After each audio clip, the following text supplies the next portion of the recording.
জয় শ্রীকৃষ্ণা। রাধে রাধে। নমস্কার বন্ধুরা, আপনারা কি জানেন অশ্বত্থ গাছের একটি শুকনো পাতা আপনার ভাগ্যকে বদলে দিতে পারে, ভিখারি থেকে রাজা বানিয়ে দেওয়ার ক্ষমতা রয়েছে। বন্ধুরা, মাতা লক্ষ্মী দেবীর বলা এই গুপ্ত ও চমৎকারী উপায়টি জানার পর আপনার ঘুমন্ত ভাগ্যকে জাগিয়ে তুলতে পারবেন। আপনার ঘরে ধন সম্পদের এমন বর্ষা হবে যা কখনোই কল্পনা করতে পারেননি।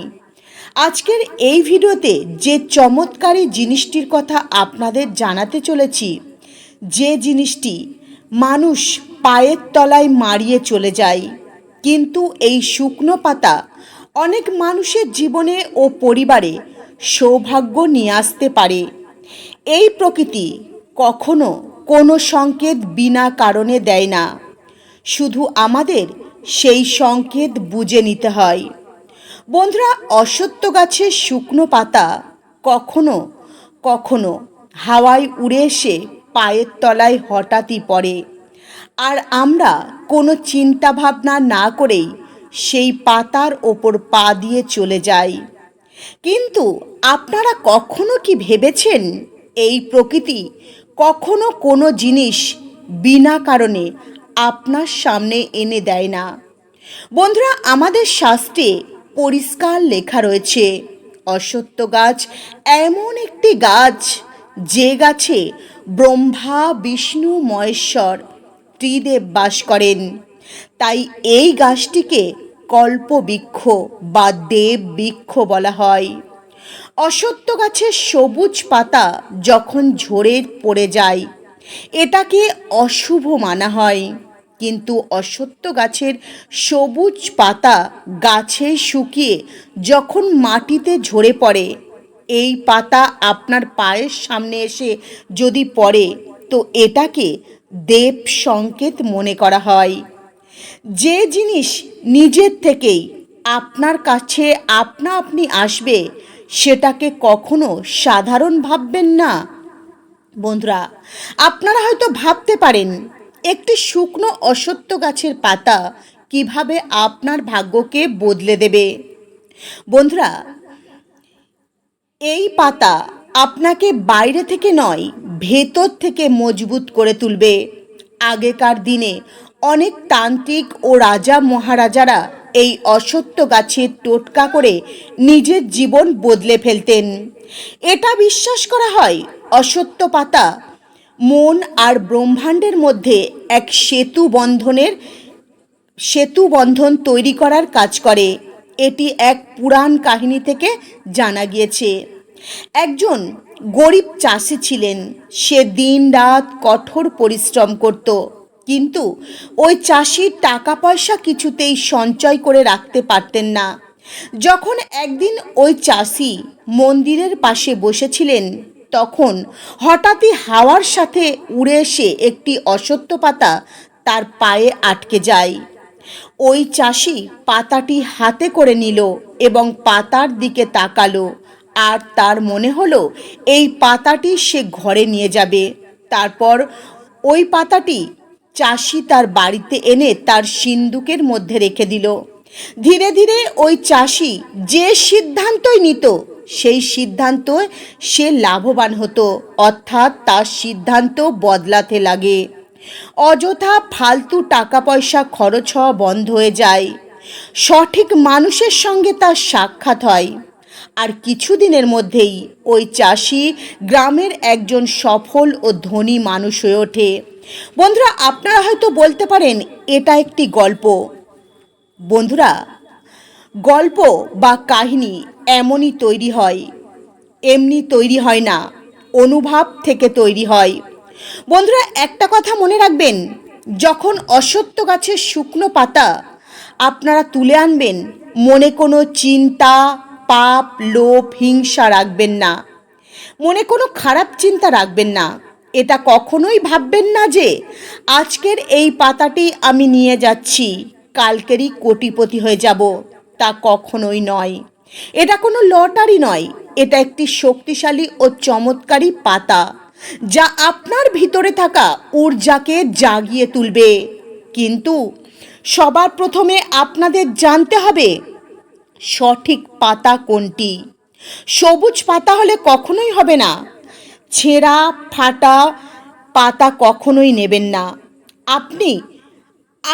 আপনি আপনার কাছে যে নিখুঁত শুকনো মোটাযুক্ত অসত্য পাতা ঝরে এসে পায়ের কাছে পড়বে, সেই পাতাই আপনাকে নিয়ে আসতে হবে। আর এই পাতা আনবার সময় আপনার মন পবিত্র রাখতে হবে, শান্ত রাখতে হবে। এই পাতা বাড়িতে এনে পরিষ্কার কাপড় দিয়ে মুছে নিতে হবে। কখনোই ভুল করে ধোবেন না, কারণ যদি আপনারা পাতাটি জল দিয়ে ধুয়ে নেন তো জলের সঙ্গে এই পাতার ভেতরে থাকা ঊর্জা ধুয়ে যাবে। বন্ধুরা, এই ছোট ছোট কথা শুনতে হয়তো আপনাদের অদ্ভুত লাগছে, কিন্তু একটা ভীষণই শক্তিশালী উপায়। এই পাতার মধ্যে রয়েছে এক শক্তিশালী ক্ষমতা। এই পাতার থেকে ঊর্জা সৃষ্টি হয়। ঘরের যে স্থানে আপনারা এই পাতা রাখবেন, সেখানে প্রত্যেক দিন টাকা পয়সা যেখানে রাখেন সেখানেই রাখবেন। এই পাতা যখন আপনি আপনার টাকা পয়সা রাখার স্থানে রাখবেন, তো মনে মনে ভগবানকে স্মরণ করবেন। দেখবেন আপনাদের মাথার ভিতরে থাকা সমস্ত নেগেটিভ চিন্তাভাবনা দূর হয়ে পজিটিভ চিন্তাভাবনা আসতে শুরু করবে। আপনার জীবনে নতুন পথের দিশা পাবেন। আপনি যখন চিন্তা করবেন, আপনার চিন্তা বদলে যাবে। খারাপ চিন্তা বদলে গিয়ে আপনি সব সময় ভালো চিন্তা ভাবনা করবেন। আপনার মাথার মধ্যে সব সময় ভালো কিছু আসবে। আর আপনি যখন ভালো চিন্তা ভাবনা করবেন, তখনই দেখবেন আপনার জীবনে ভালো কিছু ঘটবে। বন্ধুরা, আপনি যদি মনে মনে সর্বদাই একটা কথাই ভাবেন যে টাকা পয়সা নেই, জীবনে সমস্যা আর সমস্যা ঘিরে ধরেছে, যা করছেন সমস্ত কিছু বেকার হয়ে যাচ্ছে, তাহলে আপনি হাজার পাতা রাখলেও জীবনে কোনো কিছুই লাভ হবে না। অশ্বত্থ গাছের শুকনো পাতা আপনি কিন্তু রাখবেন একদম নিখুঁত পাতা।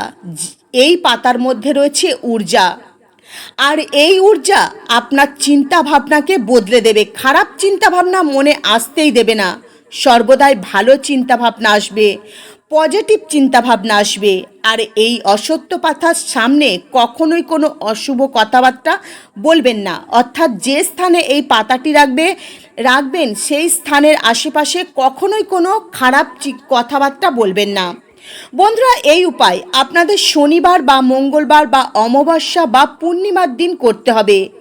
এই শুভ দিনে যদি এই উপায় করেন, অবশ্যই এর ফল দ্বিগুণ পাবেন। তাই ভিডিওটি শেষ পর্যন্ত দেখুন। ভিডিওটি ভালো লাগলে একটি লাইক করবেন, কমেন্টে মনে ভক্তি ভরে জয় মা লক্ষ্মীর জয় লিখতে ভুলবেন না। অশ্বত্থ গাছের পাতা শুকনো হয়ে তখন মাটিতে ঝরে পড়ে যখন গাছ ঊর্জাকে নিজের মধ্যে টেনে খিঁচে শোষণ করে নেয়। আর এটা তখনই হয় যখন ব্রহ্মাণ্ড বদলানোর সংকেত দেয়। তাই আপনি যদি এই পাতা পেয়ে যান, তো বুঝবেন আপনার জীবনে কোনো পুরনো যদি সমস্যা থাকে, সেই সমস্যা শেষ হতে চলেছে। বন্ধুরা, অমাবস্যার দিন যদি রাত্রেবেলায় অশ্বত্থ গাছের গোড়ায় গিয়ে একটি প্রদীপ জ্বালান এবং অশ্বত্থ গাছ থেকে আনা অশ্বত্থ পাতা যদি অশ্বত্থ গাছের গোড়ায় রেখে মনে মনে এই একটি কথা বলেন যে আমার কাজের জিনিস নয়, যেটা আমার কাজের জিনিস নয় সেটা আমার জীবনে কখনোই প্রয়োজন নয়, যেটা আমার জীবনে প্রয়োজন নয় সেটা যেন আমার জীবন থেকে একেবারে দূরে সরে যায়। দেখবেন আগামী 30 দিনের মধ্যেই আপনি এই সমস্যা থেকে মুক্তি পেয়ে যাবেন। এই উপায় করবার পর আপনি যখন বাড়ি ফিরে আসবেন, ভুল করেও কিন্তু পিছন দিকে তাকাবেন না, কারণ পিছন ফিরে তাকানো মানে পুরনো সমস্যাকে আবারও জীবনে ডেকে আনা। বন্ধুরা, শনিবার দিন শনিদেবের পূজা পাঠের দিন, আর শনিদেব হলেন কর্মের দেবতা। যদি আপনার জীবনে আপনি কঠোর পরিশ্রম করেন, যদি ফল না পান, তাহলে প্রত্যেক শনিবার অশ্বত্থ গাছের গোড়ায় জল অর্পণ করুন। আর আপনার কাছে থাকা শুকনো অশ্বত্থ পাতা হাতে নিয়ে বলুন, আমার কর্মের ফল আমি যেন প্রাপ্ত করতে পারি। তারপর এই পাতা আপনার কাছে রেখে দিন। এই উপায় যদি সঠিকভাবে করতে পারেন তাহলে আপনি জীবনে সঠিক সময়ে সঠিক সিদ্ধান্ত নিতে পারবেন। এই সিদ্ধান্ত আপনার জীবনে অনেক বেশি উন্নতি ও টাকা পয়সা নিয়ে আসবে। বৃহস্পতিবার হলো মা লক্ষ্মীর পূজা পাঠের দিন। তো এই দিন শুকনো অশ্বত্থ পাতায় লাল একটি কাপড় রেখে দিন। লাল কাপড়ের মধ্যে অশ্বত্থ পাতাটি বেঁধে রেখে দিন।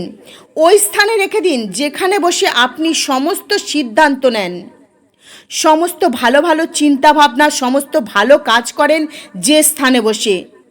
তারপর 5 মিনিট চোখ বন্ধ করে ভাবুন যে টাকা পয়সা আসবে তা যেন আপনি আপনার কাছে সঞ্চয় করে রাখতে পারেন। এতে টাকা পয়সা চারিদিক থেকে আপনার হাতে আসতে শুরু করবে। টাকা পয়সা সঞ্চয় করে রাখতে পারবেন, টাকা পয়সা ইনকাম করবার পথ খুঁজে পাবেন। রাতে শুতে যাওয়ার আগে একটি শুকনো অশ্বত্থ পাতার ওপর লিখে দিন যে আমি সঠিক পথ যেন খুঁজে পাই। তারপর সেই অশ্বত্থ পাতাটি আপনার বালিশের তলায় রেখে সেই বালিশে মাথা দিয়ে ঘুমিয়ে পড়ুন। দেখবেন আপনার অবচেতন মন পুরো রাত সঠিক চিন্তাভাবনা নিতে সক্ষম হবে। আপনার মাথায় সঠিক চিন্তাভাবনা আসবে, আপনি সঠিক পথ খুঁজে পাবেন। অনেক মহিলারা রয়েছেন অশ্বত্থ গাছের পাতা তাবিজ বানিয়ে ধারণ করেন। অনেক মানুষ রয়েছেন, শুধু মহিলারা নয়, অনেক মানুষ রয়েছেন অশ্বত্থ গাছের পাতা তাবিজ বানিয়ে ধারণ করেন পূজা পাঠের দোকান থেকে কিনে এনে। এমন ভুল কখনোই করবেন না। দোকান থেকে কিনে আনা অশ্বত্থ পাতার মধ্যে কখনোই ঊর্জা থাকে না। আসলে ঊর্জা তখনই আসে যখন ওই পাতা আপনি গাছ থেকে শুকিয়ে আপনি আপনার পায়ের কাছে এসে পড়ে বা আপনি নিজেই পেয়ে যান। যে কোনো অমাবস্যা বা শনিবার শুকনো অশ্বত্থ পাতার ওপর আপনার নাম লিখুন। তারপর আপনার নামের নিচে লিখুন মুক্তি। তারপর ওই অশ্বত্থ গাছের গোড়ায় মাটি খুঁড়ে পুঁতে দিন। তারপর সোজা বাড়ি ফিরে চলে আসবেন, পিছু ফিরে তাকাবেন না। এই উপায়টি করলে ঋণ থেকে সরাসরি মুক্তি পেয়ে যাবেন না, এটা কিন্তু নয়, ঋণ থেকে মুক্তি পাবেন না। আপনার মাথায় চিন্তা ভাবনা আসবে যে কিভাবে আপনি ঋণ থেকে মুক্তি পেতে পারেন। বন্ধুরা, যদি আপনার ব্যবসায় বা অফিসে সফলতা না আসে তো শনিবার দিন 5টি রসুনের কুয়া নেবেন। সেই রসুনের কুয়া একটি লাল কাপড়ে বেঁধে ভালো করে পুটুলি বানিয়ে নেবেন। তারপর সেই পুটুলিটি আপনার কর্মস্থলের মুখ্য দুয়ারে ঝুলিয়ে দেবেন। বন্ধুরা, এই উপায়টি সম্পূর্ণ গোপনে করবেন। এই উপায়টি করবার সময় আপনাকে যেন কেউ না দেখে ফেলে। এই উপায়টি সঠিকভাবে করতে পারলে কর্মক্ষেত্রে আসা সমস্ত বাধা দূর হবে। যদি আপনার ঘরে সর্বদাই লড়াই ঝগড়া অশান্তি হয়, স্বামী স্ত্রীর মধ্যে যদি অশান্তি হয়, বাচ্চারা যদি অবাধ্য হয়ে যায়, কথা যদি না শোনে, তাহলে রসুনের এই উপায়টি করুন, ভীষণই শক্তিশালী। 1 কটরি দই নেবেন। তারপর সেই দইয়ের মধ্যে 7টি রসুনের কুয়া রেখে দেবেন। তারপর এই দই আপনার বাড়ির ছাদে রেখে দেবেন কটরি সমেত। এই রসুন দইয়ের মধ্যে যতই শুকনো হতে থাকবে ততই পরিবারে ভালোবাসা বাড়বে, নেগেটিভ ঊর্জার ধ্বংস হয়ে যাবে। রসুন রান্নাঘরে অনেক মহিলারাই ব্যবহার করেন রান্নার কাজে, কিন্তু এই চমৎকারী উপায়ের কথা তারা জানেন না। যদি রসুনের এই উপায়গুলি জানেন তো আপনার ভাগ্যকে খুব সহজেই কিন্তু আপনি জাগিয়ে তুলতে পারবেন। জ্যোতিষ শাস্ত্রে এমন অনেক রসুনের চমৎকারী ছোট বড় উপায়ের কথা বলা রয়েছে যে উপায় করলে ধন সম্পদে পরিপূর্ণ হয়ে উঠতে পারবেন। আপনার ক্যাশ বাস্ক টাকায় ভরে উঠবে। বন্ধুরা, যদি কঠোর পরিশ্রম করেও মনের মতো ফল লাভ করতে না পারেন তাহলে যে কোনো শনিবার দিন আপনার মানিব্যাগে একটি রসুন রেখে দিন। পরের দিন সকালবেলায় সেই রসুন বদলে দিন। দেখুন কিভাবে এই ছোট্ট একটি রসুনের কুয়া আপনার ভাগ্যকে চমকে দেয়। ধন আসার পথ কিভাবে আপনার সামনে চারিদিক থেকে খুলে যায়। তো বন্ধুরা, আজকের মতো ভিডিও এই পর্যন্তই। আপনারা ভালো থাকবেন, সুস্থ থাকবেন। নমস্কার, হরে কৃষ্ণা।